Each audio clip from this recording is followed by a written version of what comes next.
He was in the middle of explaining quarterly metrics to 12 people who weren't listening when he got the text from his brother. His phone was on silent in his pocket, but he felt it vibrate. He ignored it, kept talking. Something about dashboard optimization and KPI tracking and conversion funnels that his company had been trying to optimize for 18 months with zero improvement. 2 minutes later, it vibrated again. He finished the sentence, excused himself, and checked the phone in the hallway. "Dude, you hit 10K followers. People are asking about the coaching program." His brother Marcus was talking about the Instagram account he'd started posting to 6 weeks ago. The one he'd made specifically to practice the copywriting skills he'd been learning on YouTube in his garage at midnight while his day job paid him $58,000 a year to explain metrics to people who didn't care. He stood in the hallway and stared at that text. He'd posted a carousel yesterday about copywriting principles. 12 slides, no fancy graphics. Just him writing about how most businesses fail because they don't know how to communicate value. He looked at his phone, opened Instagram.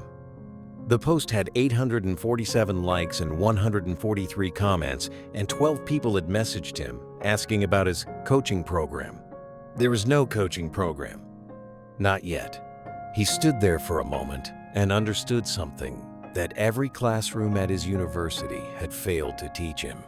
And if you want to know what actually happened in his life, the part that came before this room and the part that came after, stay till the end.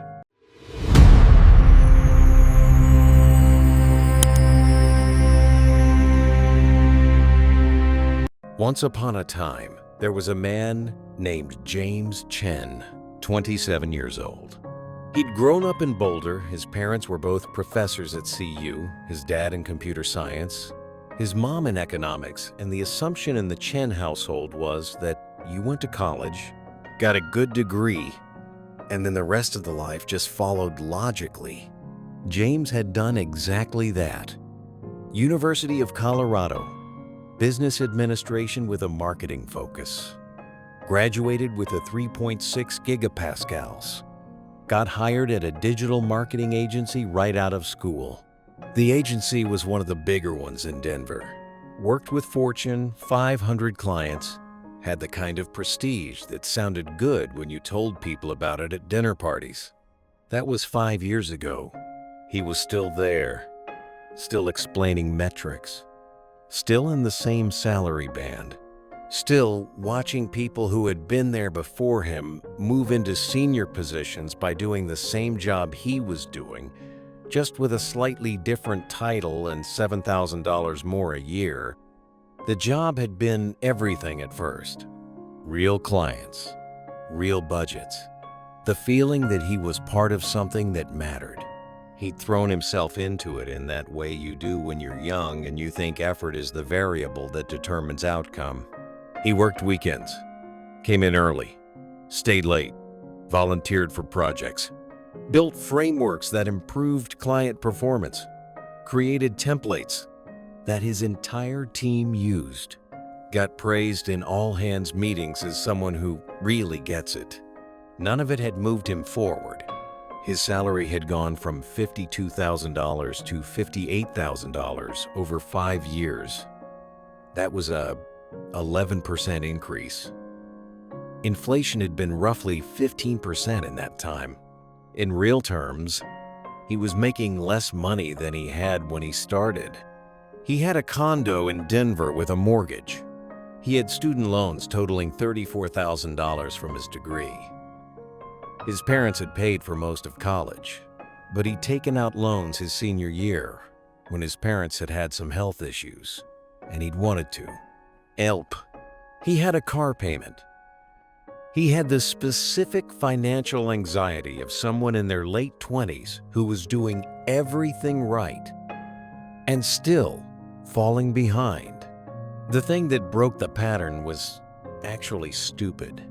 He was sitting in a coffee shop on a Saturday morning, hungover, scrolling through TikTok while trying to wake up. A video came up of some guy in a kitchen talking about copywriting. The guy was not famous, had like 4,000 followers, but he was explaining how to write headlines that actually made people want to read. James watched it, watched the next one, went down a rabbit hole of copywriting videos. YouTube after that. Found people who were making six figures teaching other people how to write copy, teaching other people how to sell things. He went home and looked at his Instagram. He had 340 followers. It was mostly photos of hikes and his cat and the occasional picture from work events. He'd never posted anything intentional, never tried to build an audience. He thought about it for 3 days, didn't do anything. Then he thought about it for another 3 days. On day 7, he created a new Instagram account specifically for copywriting content. No followers, no credibility. Just him, starting from zero, about to teach people something he was actively learning. The first post got 12 likes. 6 were from his mom and his brother. He started posting every day. Simple stuff.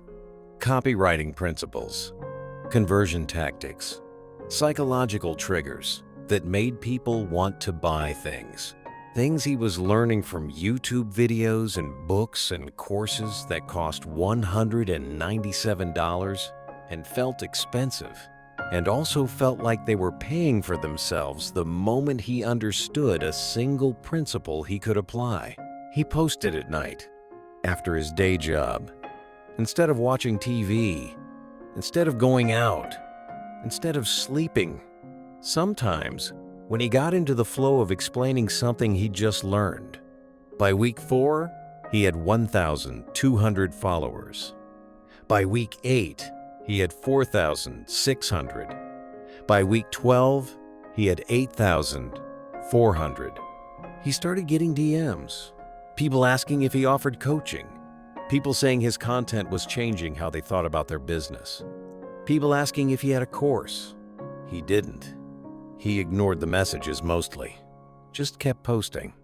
Then one day his brother Marcus had a client for his web design business who wanted help with his copy. Marcus told him about James's Instagram. The client messaged James, asked if he'd rewrite his website copy for $2,000. James said yes, did it in 3 weekends. The client said it was the best money he'd spent in a year, referred him to someone else.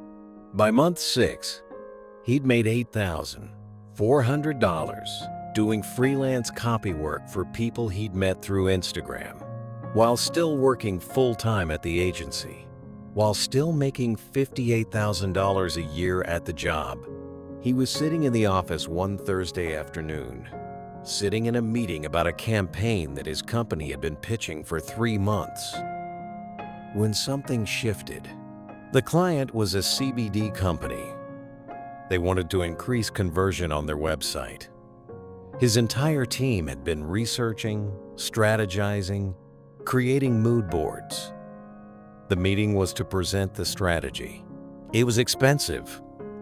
It was thorough. It was completely going to miss the actual problem. The problem was the copy. The headline on their homepage was, "Discover Wellness." That was it. No benefit, no emotional hook, no reason for anyone to care.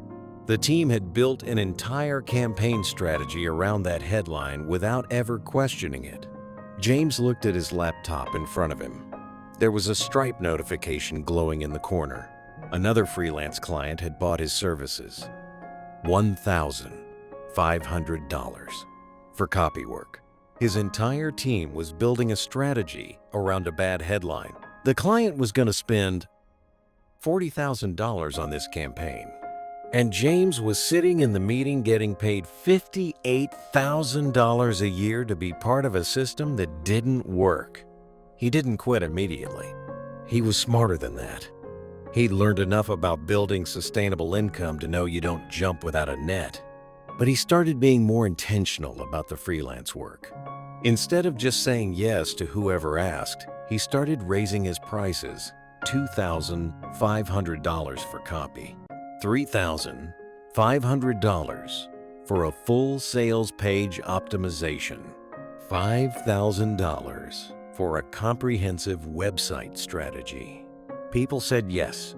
He was making more per project than he made in a month at the agency, and it was work he could do in 30 hours of focused effort instead of 40 hours of meetings about the efforts. By month 9, he'd made $34,000 in freelance income.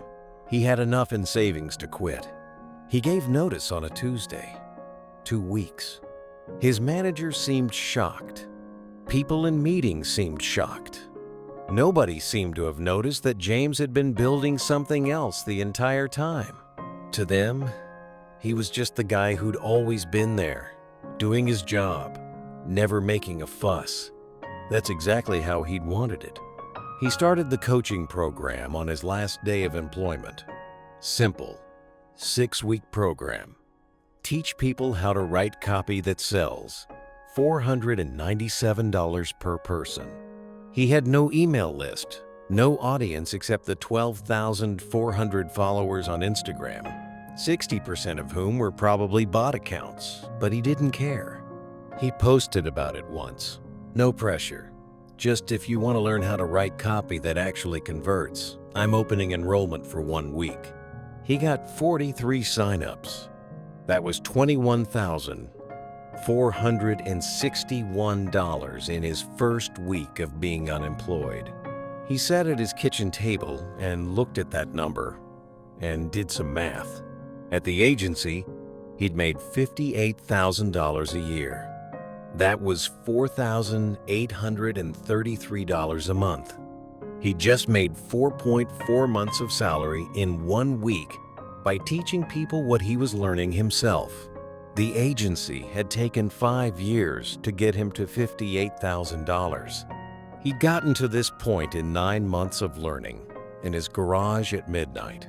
His parents wanted to talk about the risk. His mom called him 2 days after he quit. His dad called him the next day. Both of them said something about stability, about healthcare benefits, about how nice it was that he had a real job. He understood. His parents had come from Taiwan with nothing.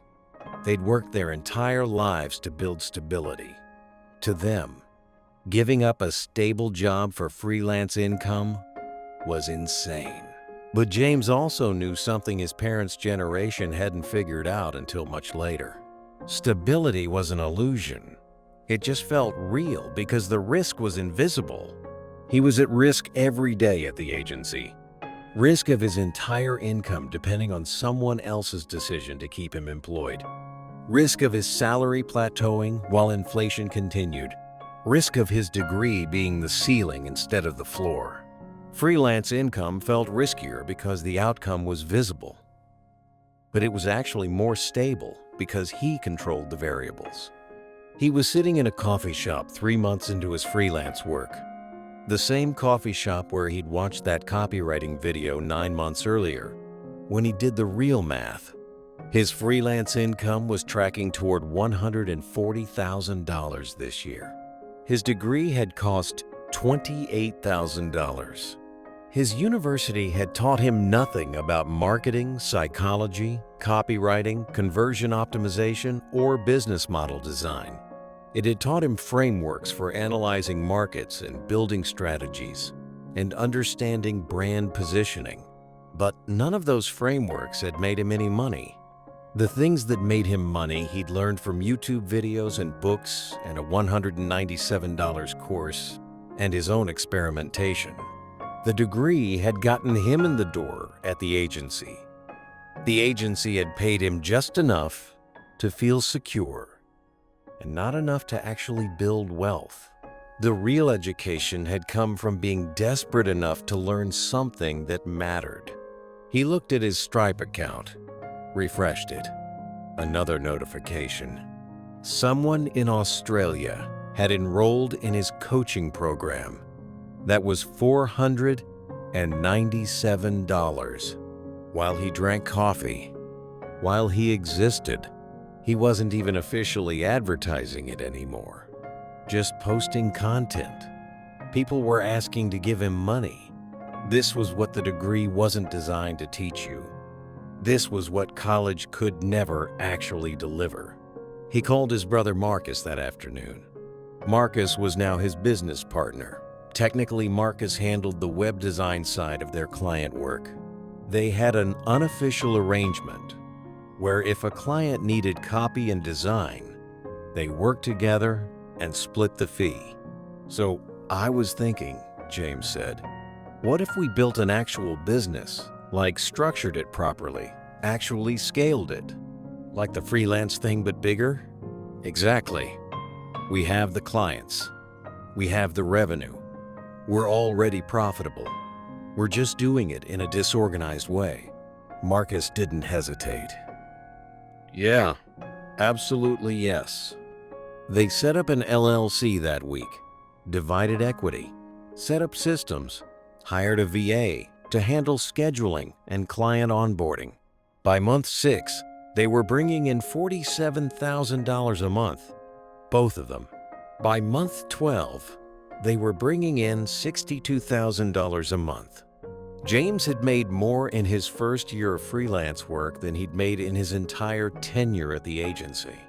He was sitting at home one evening, looking at the numbers in his business dashboard, when he thought about something his economics professor mom had said once when he was in college.